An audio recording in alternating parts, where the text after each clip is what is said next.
Okay, hi guys. Welcome back to our channel. Sorry I look all crazy. I'm just getting over sickness. I'm making this video because a lot of people were questioning what happened to my husband, and also to spread awareness about mental illness.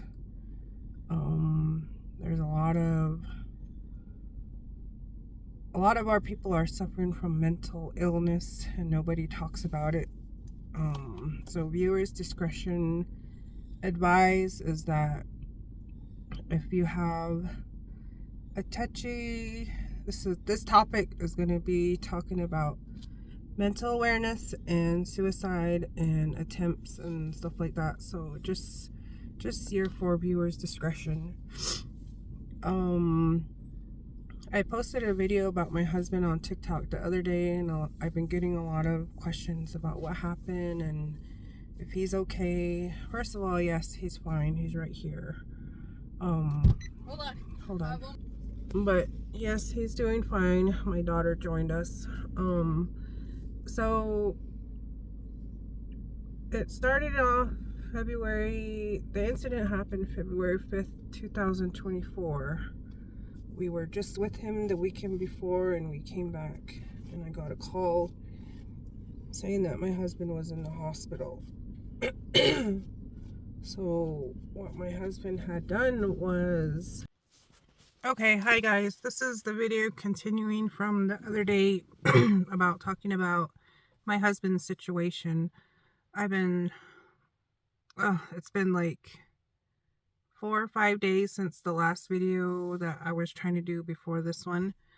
We've just been so busy, and we went out to my uncle's place in Sanders and we're out there for the weekend.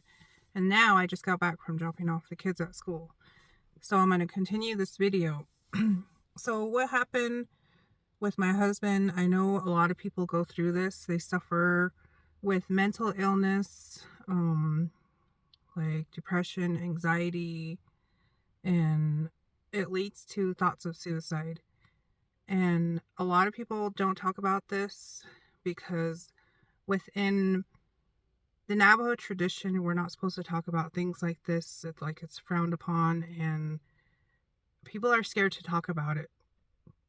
They just want to sweep it under the rug and pretend like it doesn't exist or it's not happening. So with this platform that we have, we like to share our life with you guys, our experiences, what we've been through and stuff like that. So that's why I thought it was important to touch base with the situation we've been through. My husband attempted to commit suicide, and for him to get to that point, I feel like he was just tired. He was fed up with whatever was going on in his head. You know, a lot of us suffer from childhood trauma, and we never get it fixed, and it just catches up with us later in life, and it affects our brains, our way of thinking, and it gets too much sometimes. And I feel like that's what my husband went through. And it was very scary. We were just with him the weekend before. He seemed fine. It's crazy because you never know what anybody's going through. Mental illness has no warnings, or you would never know what someone's going through. They hide it so well, especially men. They hide it so well that, you know, they pretend like they're okay, that, you know, nothing's going on. And for my husband, he was happy. He was happy that we were there with him. He was working in Kingman. We went out there to see him. And when we left him Sunday, I kind of felt like something was off. Like something was telling me you should stay another night. And I tried telling him that, and he was telling me the kids at school, they can't miss any more days. You have to take them home. So I was like, fine, okay. And my daughter, my oldest daughter, she had the same feeling, like something was telling her, you guys should stay another night. But her dad didn't want them to miss any more school, so that's why we came back. Come Monday, I was just thinking it was a normal day for him. He went to work, but usually in the morning he would text me and say, good morning, have a good day, I love you. But that morning I didn't get it, and I just thought he was maybe running late to work and that he didn't have time to text or whatever. And where he works at is in the mountains, and he has no service at all up there. So I was like, well, he'll probably text me after work. And then his sister called me, and she was like, have you heard from your husband? He's saying this and that. And I'm like, what? So I talked with her, and I tried texting him, I tried calling him, and he wouldn't return any of my phone calls or text message. And then later on that day, I got a call from the police, and they said that they had my husband in custody, that they were taking him to the hospital, and that there was an accident. That's all they told me, was it was an accident.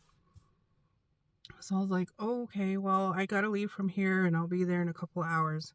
So I left. I just hurry up and pack maybe 2 sets of clothes, and I took off. And my thinking was, I'm going to stop in Kingman, grab his stuff from the room, whatever clothes he needs, because they took him to Kingman, and then from there they flew him out to Vegas. So I get to Kingman, I stop at the hotel where he was staying at, and they were like, you need to talk to the manager in the morning, we can't let you into the room. So I said, okay, well, I gotta head to Vegas right now. I'll call you guys tomorrow and we'll figure out how to get his stuff. They're like, okay.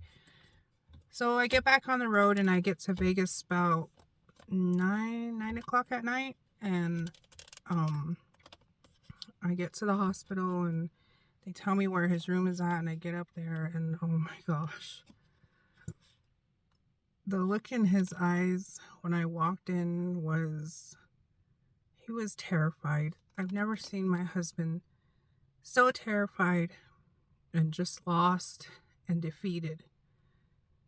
And I just hugged him, we cried, and I just held on to him, and it was driving from here to Vegas was the worst feeling ever in my life. I just kept thinking, what ifs? What if he didn't make it? What if nobody knew this happened and he bled out? What he done was he cut his wrist. He slit his left wrist. And he just bled out on the bed. And I'm so glad that he was on the phone with his aunt that day.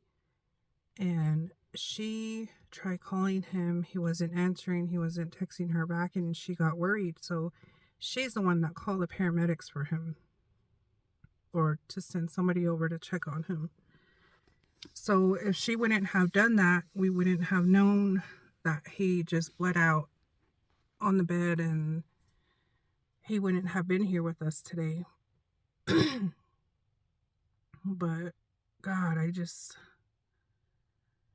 was so angry. I was so angry because I pray every single morning that I wake up. I pray for myself, my family, my kids, my husband.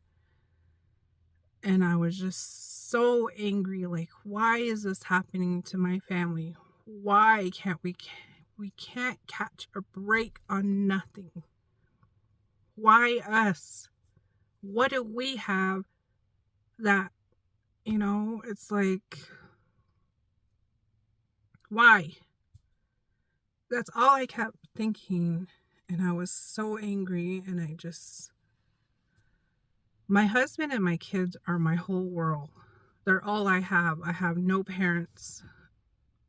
I don't have nothing. I don't have a home. We don't have our own home. We just have each other. And we barely got this vehicle again. And I mean, we've lost so much. And it's like, why does bad things keep happening to us? We're good people. We always help out any way that we can, and it's like things are always happening to us, bad things. And I don't know, it just sucks that we can never catch a break. But I sat there with him in the room and we talked for maybe about an hour because visiting hours were over and they wouldn't let me stay the night in his room. So I called my cousin. My cousin lives in Vegas, thankfully, and she got me a room for the night. And I couldn't even sleep that night. And I'll put in a few videos of different things that happened. Like the night I got there, I recorded some stuff, and I'll insert that here. Good evening. It is Monday, February 5th, 2024. Today, my husband attempted to kill himself. Or should I say attempted suicide. Because he was tired of how he was feeling, and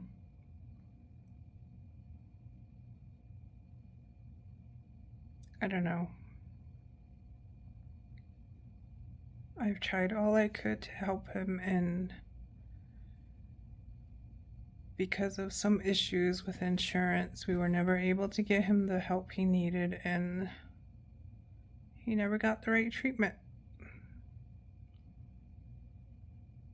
And today really got to him, and he figured the best way out was attempting suicide.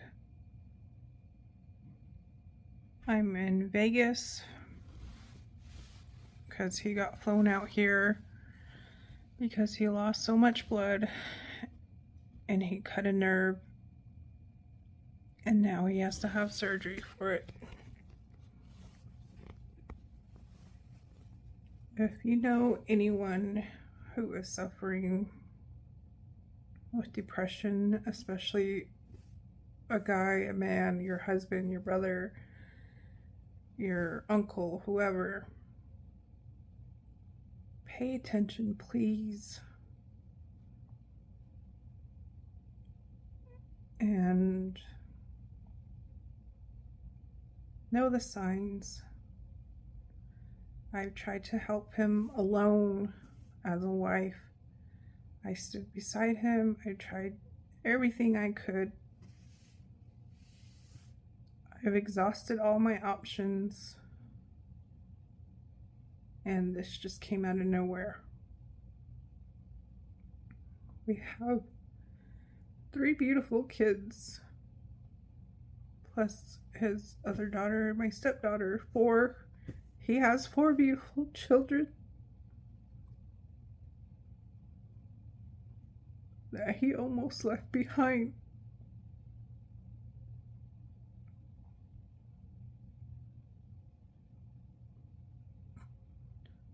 I don't know.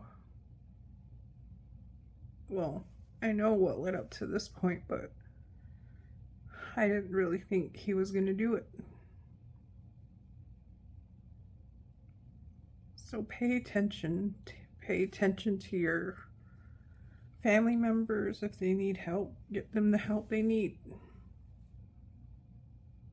I'm so exhausted from crying. I had to drive all the way out here from Tuba today. I drove nonstop to get here. And when I came into and some other clips, but if you're a guy and you're going through mental illness, please, please don't hold it in. Get help. Confide in somebody that you trust the most. Doesn't have to be your family member. It can be just anybody you trust. And another thing is, there's a lot of jealousy. It can be from your own family members. It can be from people you work with. And it's so stupid how people are jealous. Like, why do people have to be jealous of us? What do we have that's so great? All we have is each other. So, it's mental illness is a very, very dangerous illness that we lose a lot of people every day because of it. The mind can be a powerful thing. And right now, my husband is going to therapy. They put him on medication, and so far, it seems to help. He doesn't really think about the negative stuff that he's been through or that he's, seen or whatever. And I really see a change in it. And also, when you get those medications, make sure you ask questions. Make sure you look online and research the medication before, taking the medication. Like for my husband, I research every single medication that he gets and the side effects, and I ask questions and whatnot. Because sometimes these medications will make somebody worse. So just be careful with that. Do your research. Ask your doctor questions and whatnot. So right now my husband's doing fine.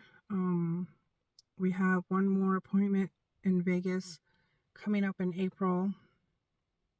And he's not working. He's just staying home and healing and working on himself. And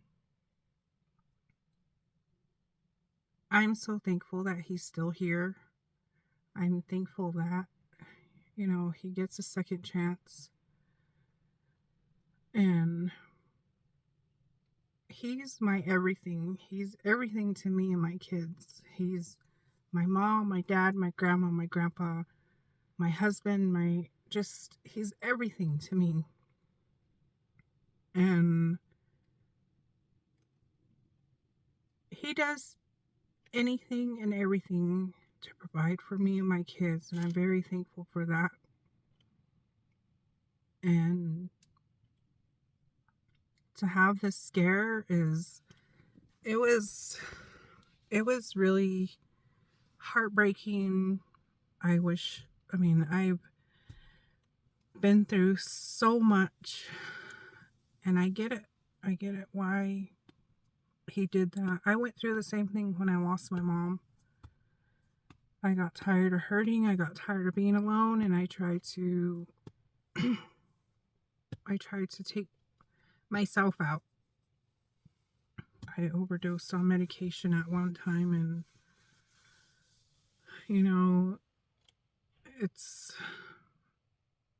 you don't think about the people you're leaving behind in that moment because you're just so tired of fighting with yourself, with your mind, with your feelings. You just want it all to end.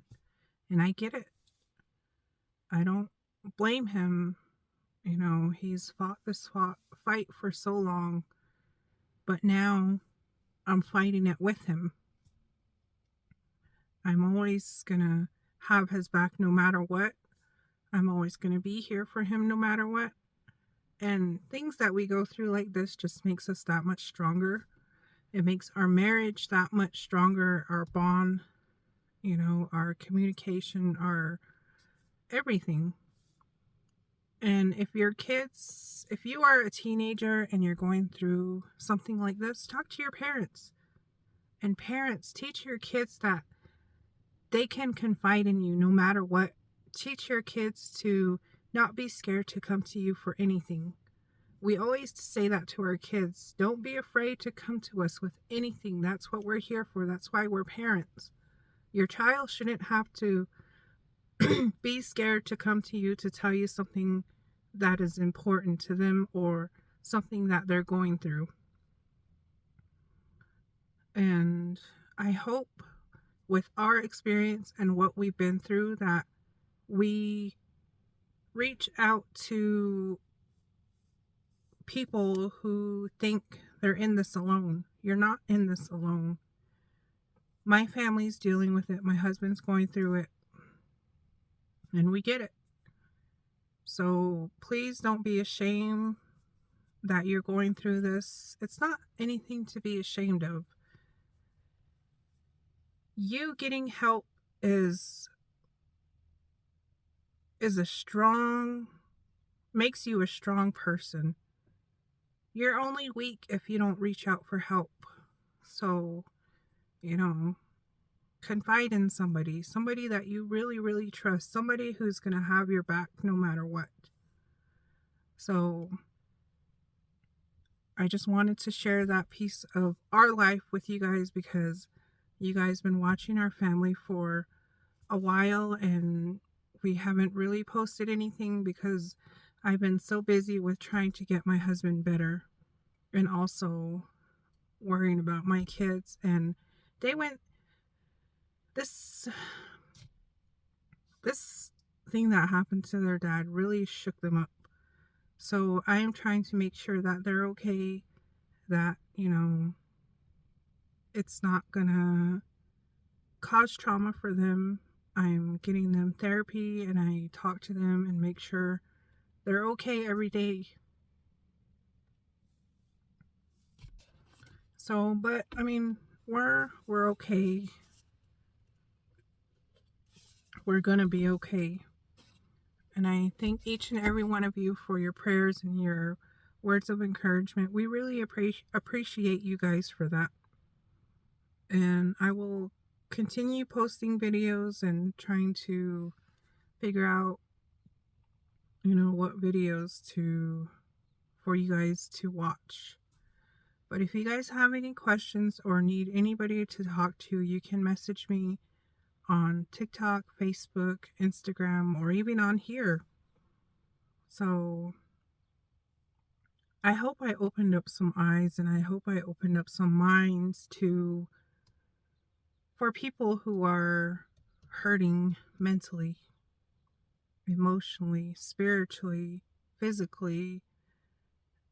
This world is a cruel place.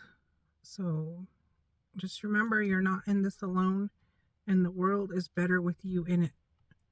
So I hope you guys have a good day and thank you for listening, and we'll see you guys on the next video. Thank you. Bye.